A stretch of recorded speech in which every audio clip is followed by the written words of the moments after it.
Bonjour tout le monde, c'est l'heure de Kimbap Time. Aujourd'hui, je suis en France maintenant. Pour être précise, je viens d'arriver en France. Comme je l'ai dit dans le dernier épisode, j'ai voyagé en Corée avec Bang. C'était notre premier voyage en Corée ensemble. Avant le trajet, il se faisait toujours seul et généralement dans le sens inverse. En gros, c'était toujours pour se séparer, on allait dans la direction opposée. Tout d'abord, quand je suis arrivée en Corée, j'ai eu une pensée quelque peu inattendue. Et je me suis dit, mais on est vraiment en Corée là? Mon cerveau était complètement bloqué, comme s'il avait un bug. Cela faisait longtemps qu'on n'était pas venu en Corée.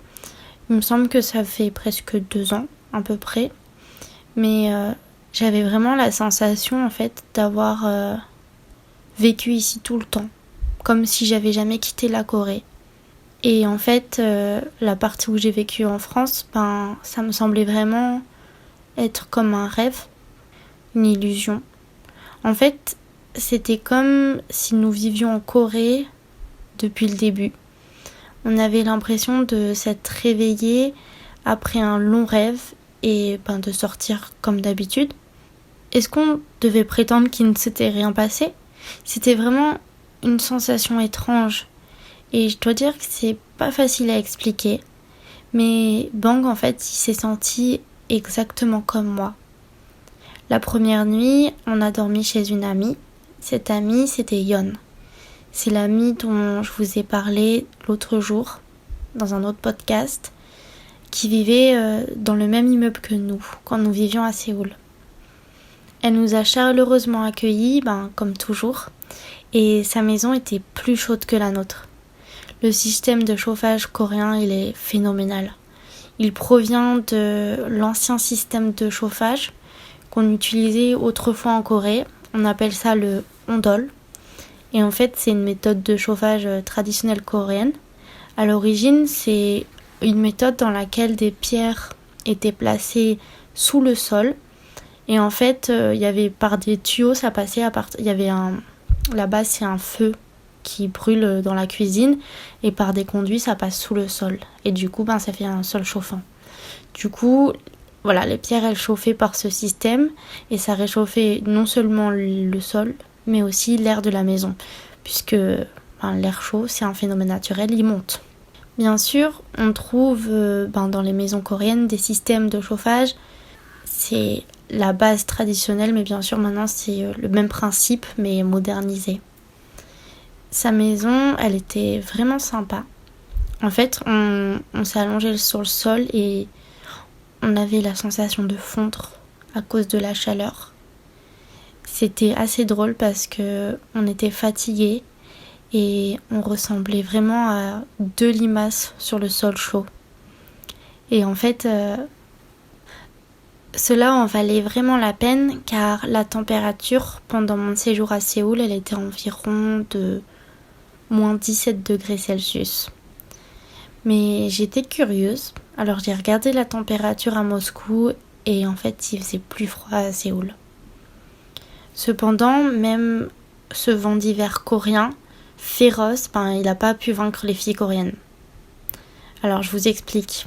Il y avait des filles, je dirais à la fin des 15 ans et au début de la vingtaine, qui marchaient dans la rue en mini-jupe, mais de quelques centimètres de long, alors qu'on était dans le froid glacial, moins 17 degrés. Et en fait, la plupart, elles portaient même pas de collants ou alors des très minces. Honnêtement, je me dis, c'est pas possible, c'était pas des humains. Imaginez, moins 17 degrés. C'était le type de froid qui vous pique la peau si la zone n'est pas couverte. Et j'ai pas pu m'empêcher d'être choquée et en même temps étonnée de leur incroyable résistance au froid. Du coup, Bang, il a plaisanté avec moi. Il m'a dit, mais si Napoléon il avait une armée de filles coréennes, il aurait conquis la Russie. Et c'est fou, mais il y a un fond de vérité quand même. Mais chez Yeon, en fait, notre cerveau, il a continué à bugger. On avait vraiment l'impression que ces 2 années, elles avaient pas existé, elles n'avaient pas passé. On était chez elles comme autrefois. Pourtant, c'était quand même un peu différent. Parce que pendant ces 2 années, il y a beaucoup de choses qui sont arrivées à Yeon. Tout d'abord, elle a déménagé à Incheon. C'est une petite ville qui est à côté de Séoul. Et elle a commencé à travailler du coup là-bas. Et en fait, la raison pour laquelle elle a déménagé, c'est à cause du travail. Elle travaille à l'aéroport. Elle ne pouvait plus vivre à Séoul parce qu'en fait, elle avait trouvé un emploi à l'aéroport international d'Incheon. Donc, si vous visitez l'aéroport d'Incheon, vous rencontrerez peut-être Yeon. Mais est-ce que vous vous êtes déjà senti comme ça ? Vous voyez, genre, toute une partie de votre vie, elle vous a semblé être qu'un rêve. Bien sûr, on a été en France, pour de vrai, mais c'était vraiment étrange cette sensation de toujours vivre en Corée.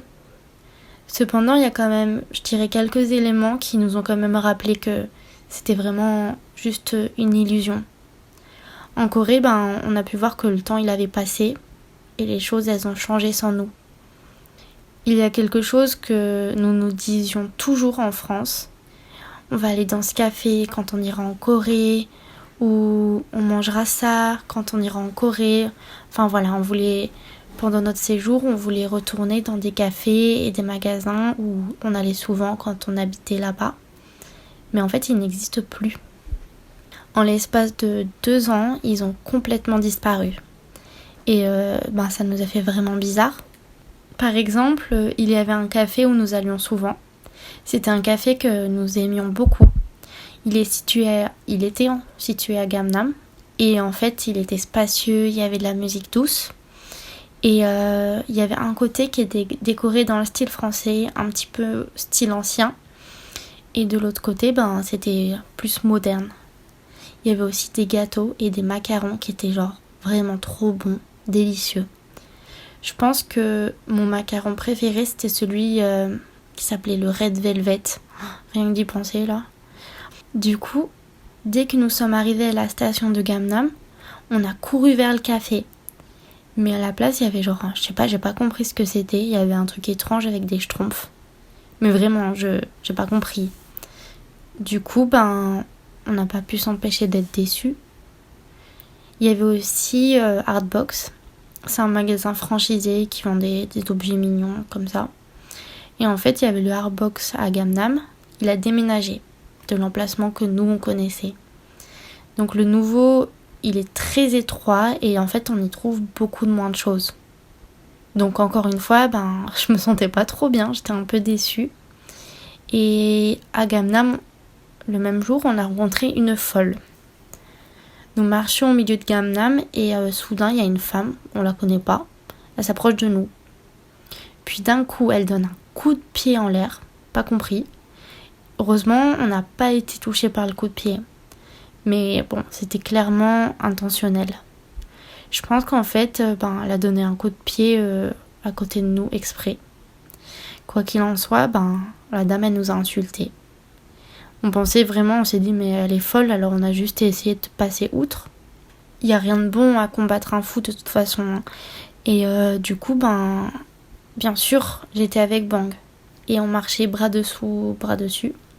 Mais alors qu'on passait devant elle, elle a attrapé la manche du manteau de Bang. J'ai l'impression qu'en fait, elle essayait de l'éloigner de moi. Et je pense vraiment qu'en fait, peut-être, elle était raciste. Quoi qu'il en soit, quand les choses ont commencé à aller aussi loin, Bang il en pouvait plus. Bang se dégagea et l'insulta.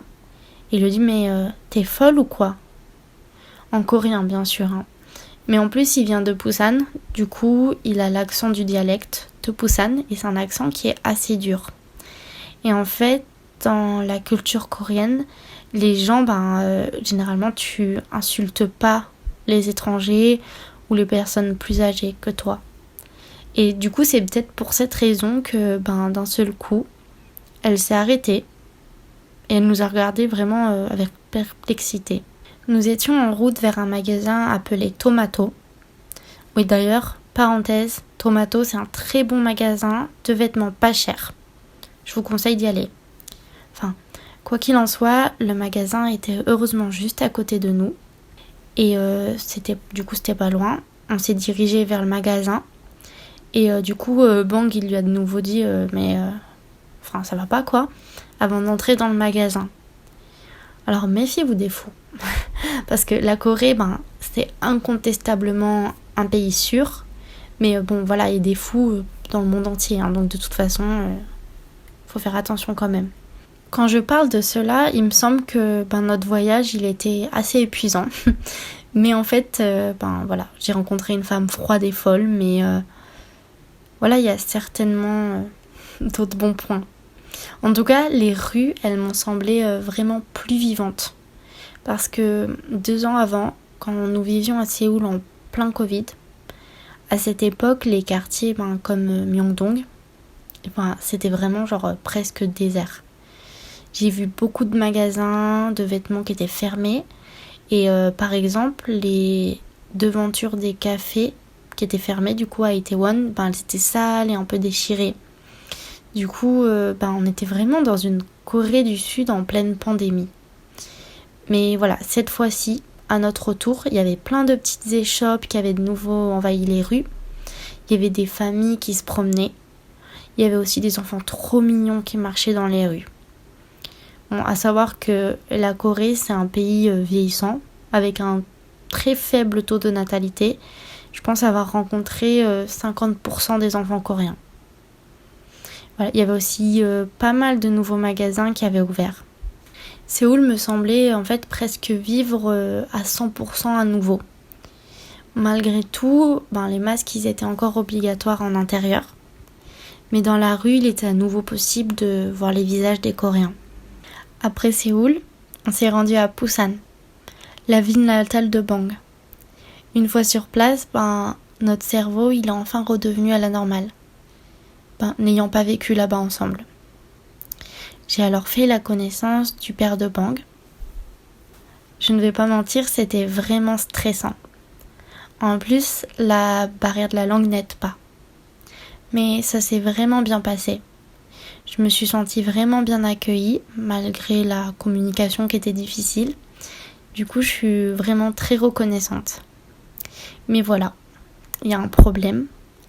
Je suis tombée amoureuse de Busan. J'ai osé tromper Séoul. Je sais, c'est mal. Mais voilà, Busan, c'était vraiment une sorte de Séoul, mais en plus détendu et avec la mer. Je sais que ça semble étrange, dit comme ça. Je pense que le fait qu'il y ait la mer, c'est un gros plus pour moi. Je pense que c'est parce que j'ai grandi au bord de la mer. Mais j'ai vraiment aimé cette ambiance. De plus, le quartier dans lequel on logeait, il était incroyable. C'était pas, vous voyez, les quartiers populaires qu'on a déjà vus 1000 fois. Au contraire, en Corée, c'est un quartier qui est considéré comme plutôt pauvre. Pourtant, en fait, ça m'a fait ressentir plus de choses qu'un quartier avec des buildings. Je l'ai trouvé vivant et plus authentique. C'était vraiment un quartier assez familial. Et j'ai vraiment pu, en fait, un peu voir la vie à la coréenne de manière plus authentique. Et je me suis vraiment sentie bien là-bas. Bien sûr, ça veut pas dire que j'ai pas aimé des quartiers comme Gwangali. Je veux dire que la plage de Gwangali, elle est incroyable. Si vous ne connaissez pas, il s'agit d'une grande plage. Depuis là, en fait, on peut voir un pont très célèbre qui passe au-dessus de la mer. La nuit, le pont, il est illuminé. Et au bord de la plage se trouvent de nombreux cafés et restaurants, mais aussi des buildings. En fait, c'est le mélange de tous ces éléments qui donne vraiment un charme unique à l'endroit. Je pensais honnêtement que c'était un peu surcoté, mais lorsque je suis arrivée là-bas, j'ai vraiment eu le souffle coupé. En fait, c'est aussi beau de jour que de nuit. Là-bas, avec Bang, on s'est vraiment projeté. On s'est imaginé vivre là-bas et se promener le soir. Cette belle vue, en fait, elle nous a fait ressentir vraiment beaucoup d'émotions différentes. On s'est installé dans un café, on a regardé le soleil se coucher sur la mer. et le pont en fait il s'est illuminé petit à petit. On pouvait voir des personnes de tout âge se promener le long de la mer. Et si vous avez la chance de vous y rendre, je vous conseille de vous installer dans un café le long de la plage et de profiter de la vue, le soleil qui se couche, le pont. En France, il me semble pas qu'il existe un endroit similaire. Du coup, Busan, ça a été vraiment beaucoup d'émerveillement. Des rencontres aussi, beaucoup de nourriture, faut le dire. On a aussi découvert des cafés vraiment très beaux avec de très jolies décorations. En fait, à Busan, j'ai vraiment pu voir la vie coréenne. Et pendant que nous étions là-bas, il y a eu le nouvel an lunaire qui est arrivé en Corée. Je vous ai déjà parlé normalement du Seol dans un autre podcast. C'est le nouvel an lunaire du coup. Et en fait, du coup, j'ai fait de la nourriture un peu de vacances avec Bang. Heureusement, j'ai pas dû passer plusieurs nuits sans dormir. En fait, le père de Bang a préparé beaucoup d'ingrédients. Mais nous avons tous les trois réalisé que de tout faire, c'était genre impossible. Et le jour du nouvel an, je suis allée sur la tombe du grand-père et de la grand-mère de Bang. Le grand-père de Bang était un vétéran de la guerre de Corée. Du coup, il était dans un cimetière géré par l'État. Nous sommes partis le matin et on est arrivé à peu près vers midi. Après, son père a tenu un rite ancestral à la manière traditionnelle coréenne. Sur le chemin du retour, j'ai visité une ville appelée Gyeongju. Et j'avais vraiment l'impression en fait d'avoir vécu une expérience de belle fille coréenne. En tout cas, j'aimerais savoir quelle est votre ville natale. Moi, j'ai grandi en France et je suis française. Je connais bien les atouts de la France. C'est pas parfait, mais c'est pas trop mal non plus. Je connais aussi les avantages de la Corée et vice versa. Mais pourquoi je veux vivre en Corée ? Je pense que si vous écoutez mes podcasts précédents, vous pouvez comprendre en fait ma relation particulière avec la Corée. Mais c'est pas tout. Bang et moi, on pense que la vie en Corée, pour nous, pour notre part, est plus confortable. Pourquoi ? Nous savons que tout n'est pas parfait et confortable. Mais je pense que cela nous correspond mieux finalement à notre mode de vie. Par exemple, il y a des détails inutiles, un petit peu futiles.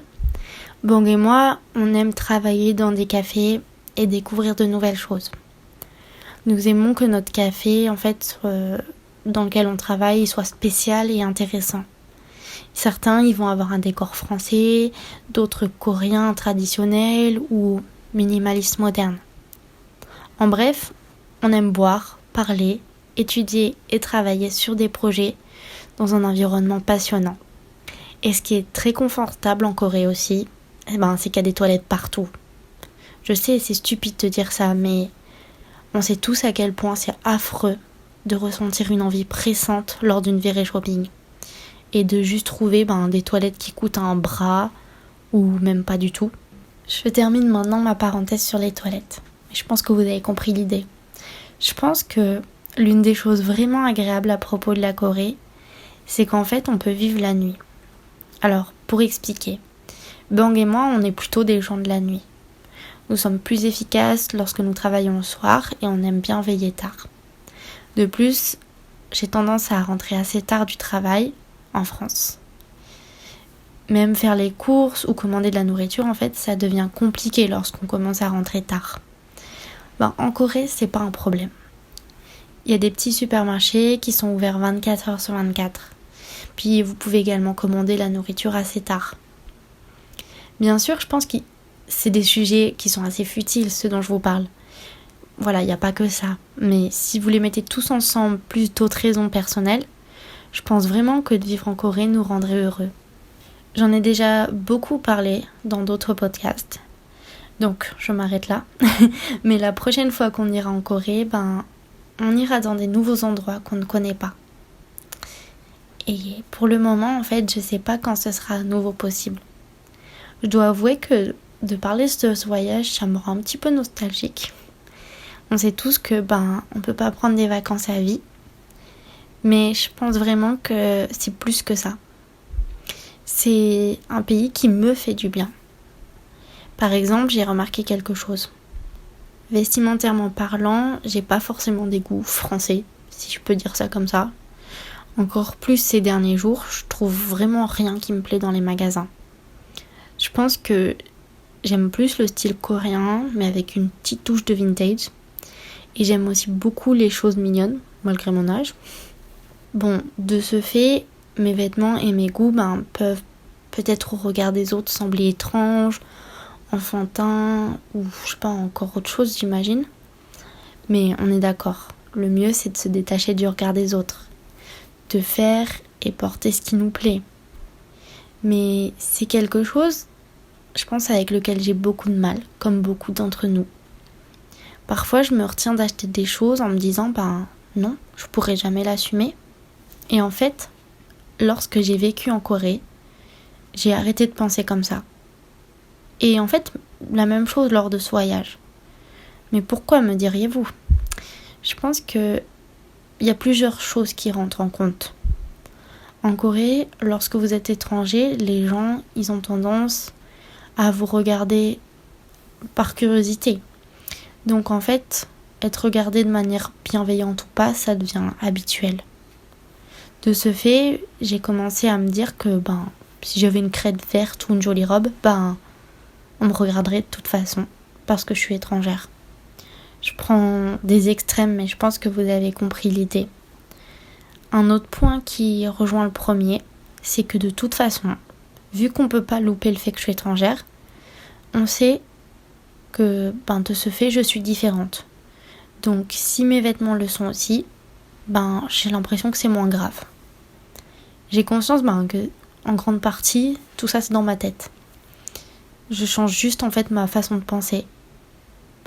Un dernier point, c'est que lorsque je vivais en Corée, en fait je vivais mon rêve tous les jours. J'étais tellement heureuse que je m'en foutais et que je portais ce qui me plaisait. Et en fait, d'écrire ces lignes, ça me fait me rendre compte que, comme quoi, j'en suis capable. Même si aujourd'hui, ça me semble pas être le cas. Mais voilà, je pense que tout ceci résume assez bien notre voyage, ainsi que toutes les pensées qui nous ont traversé l'esprit. Je vais donc retourner essayer de donner du sens à tout ça et essayer de garder le plus possible un cœur incassable. Et voilà, c'est tout pour aujourd'hui. Comme d'habitude, nous attendons vos histoires. N'hésitez pas à envoyer toutes les histoires que vous souhaitez partager à kimpaptime@gmail.com. N'importe quelle histoire est bonne. Inquiétude pour l'avenir, conflit avec les amoureux, problèmes au travail, tristesse, joie, colère, inquiétude, anxiété, bonheur, tout est bon pour nous. Si vous avez besoin d'empathie ou de consolation, ou si vous voulez partager de la joie et du bonheur, visitez Kimpap Time. Alors il est temps de finir le Kimpap Time d'aujourd'hui. À la prochaine. On se voit tous les lundis à 7h. Ciao!